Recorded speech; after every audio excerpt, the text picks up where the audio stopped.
स्वागत है मेरे प्यारे मित्रों। तो आप सब कैसे हो? तो फिर चलो कहानी को आगे बढ़ाते हैं और आज की शुरुआत होती है। वेन टैन को बताता है कि मैंने जमीन के नीचे ना ही मास्टर होंग को देखा और ना ही जूनियर चैन को।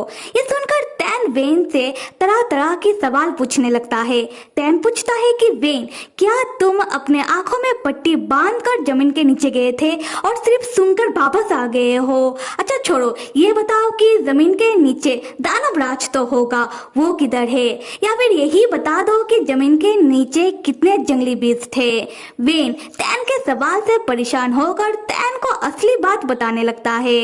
वेन कहता है कि जब मैं जमीन के नीचे गया तब मैंने सुंदर आदमी से भी ज्यादा सुंदर आदमी को देखा और मुझे लगता है कि तुम लोग जिन अंकल फैन के बारे में बात कर रहे थे वो अंकल फैन ही होंगे। और अंकल फैन जमीन के नीचे बहुत ही बुरी तरीके से सारे जंगली बिस्ट से अकेला लड़ाई कर रहे थे और जब मैंने और झांक कर देखने की कोशिश की तब दानवराज ने ऑलमोस्ट मुझे देख ही लिया था, तो इसलिए मुझे वापस आना पड़ा। तो मुझे नहीं पता कि तुम लोग जिन्हें ढूंढ रहे हो वो जमीन के नीचे है भी कि नहीं। यहाँ टैन लाइक इसका मतलब तुमने उन्हें ठीक से ढूंढा ही नहीं। खैर उसके बाद टैन बाजिन से पूछने लगता है कि अंकल फैन जमीन के नीचे इतनी बुरी तरीके से सारे जंगली बिस्ट से लड़ाई कर क्यों रहे हैं? तब बाजिन बताता है कि मेरे अंकल फैन कोई ऐसे आदमी है नहीं जो किसी के भी लिए बिना सोचे समझे लड़ाई करने लगे। मेरे अंकल फैन पागलों की तरह सिर्फ एक ही बंदे के लिए लड़ाई कर सकते हैं। तब टैन और बाजिन दोनों एक साथ बोलते हैं कि मास्टर होंग के लिए। उसके बाद हमें जमीन के नीचे का नजारा दिखाया जाता है जहां हम देखते हैं कि अंकल फैन खून से लथपथ है, पर अपने नहीं जंगली बिस्ट के, क्योंकि अंकल फैन ने बहुत सारे जंगली बिस्ट को मार दिया है और अब अंकल फैन दानवराज की ओर बढ़ने की कोशिश कर रहे थे पर वो ऐसा कर नहीं पा रहे थे। अब आते हैं टैन की ओर। टैन सबसे कह रहा था कि मैं ऐसा कहना तो नहीं चाहता पर मानना पड़ेगा अंकल फैन कमाल के हैं। तब वेन टैन के बातों पर हामी भरता हुआ कहता है कि हाँ, अंकल फैन सच में बहुत कमाल के हैं क्योंकि वो अकेला ही सारे जंगली बिस्ट से लड़ाई कर रहे हैं। तब स्नो चीता बोलता है कि मैं भी अकेला सारे जंगली बिस्ट से लड़ाई कर सकता हूँ, मैं उन लोगों को चबा कर मार सकता हूँ। और बाजिन सिर्फ एक ही बात कहता है, वो है उसके बाद टैन और बाकी लोग देखते हैं कि जमीन जोर जोर से हिलने लगता है और बाहर जितने भी जंगली बिस्ट और दानव थे वो सब इकट्ठा होकर जमीन के नीचे भागते हुए जा रहे थे। टैन तब कहने लगता है कि बाहर जितने भी जंगली बिस्ट थे वो सब इतनी जल्दबाजी में जमीन के नीचे जा रहे हैं। तब बाजिन टैन से कहता है कि टैन तुम यही रुक कर मेरा इंतजार करो, मैं जमीन के नीचे जाकर अंकल फैन से मास्टर होंग के बारे में पूछता हूँ और उन्हें अपने साथ लेकर आता हूँ। टैन कहता है कि नहीं बाजिन, जमीन के नीचे बहुत खतरा है, तुम अकेला वहां जाकर मास्टर होंग को अपने साथ नहीं ला पाओगे, मैं भी तुम्हारे साथ चलूंगा। बाजिन टैन को समझाता है कि टैन मैं अकेला नहीं जा रहा, मैं स्नो चीते को अपने साथ लेकर जा रहा हूँ और हम सबका यूं ही जमीन के नीचे इकट्ठा चले जाना ये सही नहीं होगा, तुम बाहर ही रुको, अगर मैं किसी मुसीबत में पड़ता हूँ तो तुम मुझे बचाने के लिए आ सकते हो और अगर तुम्हें मास्टर होंग यही कहीं दिख जाए तो तुम पहला उन्हें बचाने के लिए चले जाना। टैन तब मान जाता है। उसके बाद बाजिन जाकर स्नो चीते के ऊपर बैठ जाता है।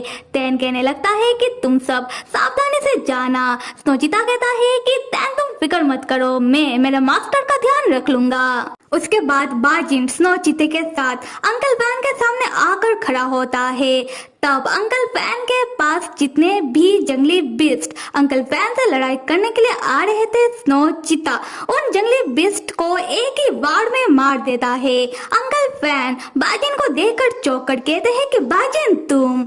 बाजिन अंकल फैन से पूछता है कि अंकल फैन मास्टर होंग कहाँ है? अंकल फैन कहते हैं कि तुम फिक्र मत करो, होंग को मैंने एक सुरक्षित प्लेस पर भेज दिया है और वापस जाते वक्त तुम लोग होंग को अपने साथ लेकर जाना।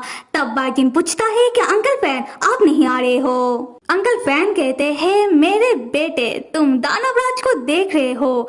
दानव राज बहुत शक्तिशाली बनता जा रहा है। अगर ऐसा ही चलता रहा तो दानव राज को लाइन का सील भी रोक नहीं पाएगा। वो सील को तोड़कर लोगों की दुनिया में आ जाएगा और दानव राज को रोकने के लिए मुझे उसे खत्म करना पड़ेगा। और अब तुम जो यहाँ आ ही गए हो तो मेरा थोड़ा मदद कर दो। मुझे दानव राज का कमजोरी पता चल गया है और इसके लिए मुझे दानव राज के नजदीक पहुंचना पड़ेगा।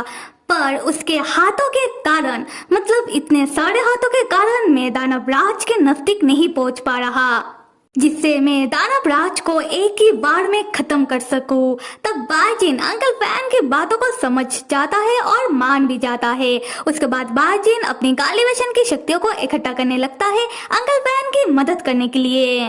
अंकल फैन तब बाजिन से पूछते हैं कि क्या बाजिन और तैन अभी भी अंकल फैन से नाराज है, क्योंकि डिमॉन किंग इलेक्शन के वक्त अंकल फैन ने जो भी कारनामा किया और धोखे से तैन को पता लोग जो भेज दिया था। तब बाजिन कहता है कि वो लोग बिल्कुल ठीक है, उन्हें कुछ नहीं हुआ, तो अंकल फैन से नाराज होने का कोई सवाल नहीं आता। उसके बाद बाजिन कहता है कि अंकल फैन, मैं आपको फिर से कह रहा हूँ, मुझे पता है कि आपने जो भी किया अपने प्यार के लिए किया, पर प्यार कभी भी जबरदस्ती हासिल नहीं किया जा सकता।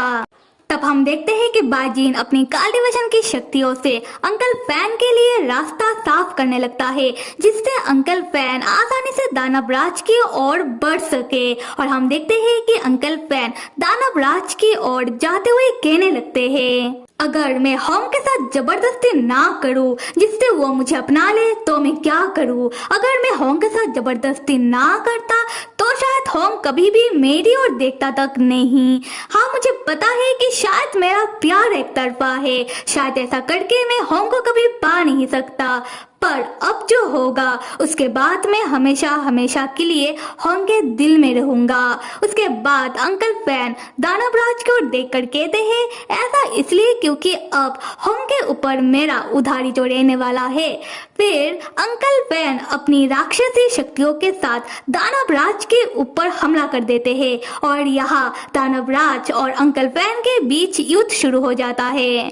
पर इस युद्ध में दानव राज अंकल फैन के ऊपर भारी पड़ने लगते हैं।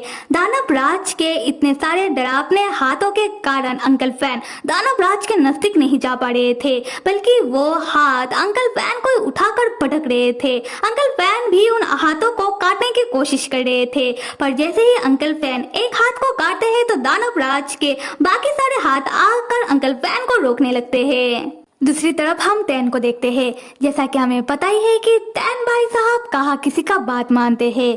तैन वेन को लेकर जमीन के नीचे वाले प्लेस में आ जाता है और छुपकर दानव राज और अंकल फैन की लड़ाई देखने लगता है, जहां अंकल फैन को पीटता हुआ देखकर वेन कहता है कि अरे नहीं, दानव राज के पास बहुत सारी राक्षसा अम्ब्रेला का एनर्जी है, जो ज्यादा निकलने के कारण किसी भी वक्त यहाँ धमाका हो सकता है।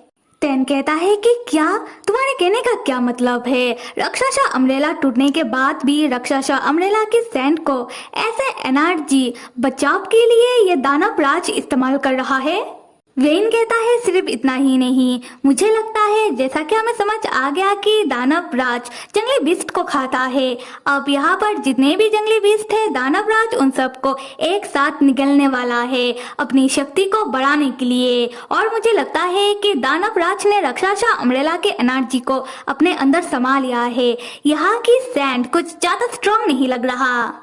तैन कहता है तुम्हें बताने की जरूरत नहीं है, मुझे दिखाई दे रहा है और विश्वास नहीं हो रहा कि ऐसे गंदे दिखने वाले जंगली बीस्ट दानव राज के लिए खुद का कुर्बानी दे रहे हैं।